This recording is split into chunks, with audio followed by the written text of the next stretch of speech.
Nobody can stop us from doing anything. We stop ourselves. Because we don't have a collective goal anymore like we used to have during the 60s, during the Civil Rights Movement. We were more unified during the 60s because there was a lot of us that couldn't vote because of the Jim Crow laws that was in effect. There were a lot of us being discriminated against openly.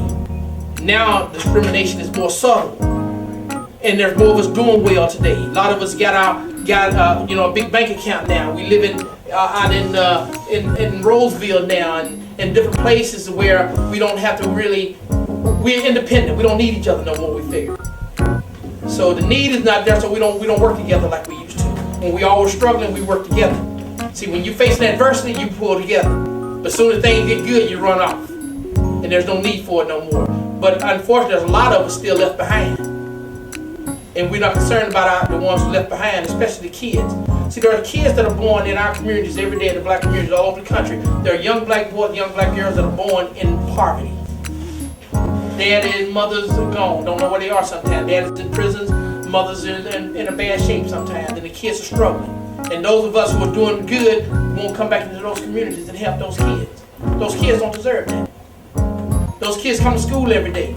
In the third grade, I know work is hard in the third grade for a third grade kid to do it by themselves. They need a parent at home to help them with that work. How many of us come to school without our projects done because we require a parent to help you with those projects? You come to school and you see all these other kids come to school, they have projects already finished. They getting good grades. We come there without our project done because we couldn't go get the resources that we needed to get it done. We had to go to the store and get some materials. We didn't have the money to get it. We couldn't go get them. We didn't have nobody to stay at home and help us do it. We didn't have nobody at home to stay and sit there with us and make sure we read those chapters. Make sure we understood what was going on to help us with our math, because sometimes our parents are not educated enough to help us with even our math problems. So we don't have nobody to help us do it. There's little boys and girls all over our country right now in that situation.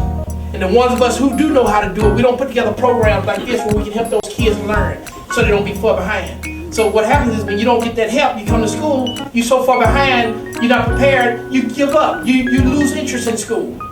You start acting out, you start talking in class, you start messing with your partners in class because you don't have the work.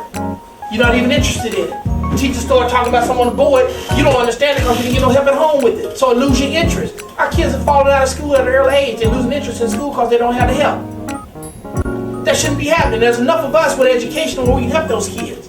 And it certainly happens too often in our communities.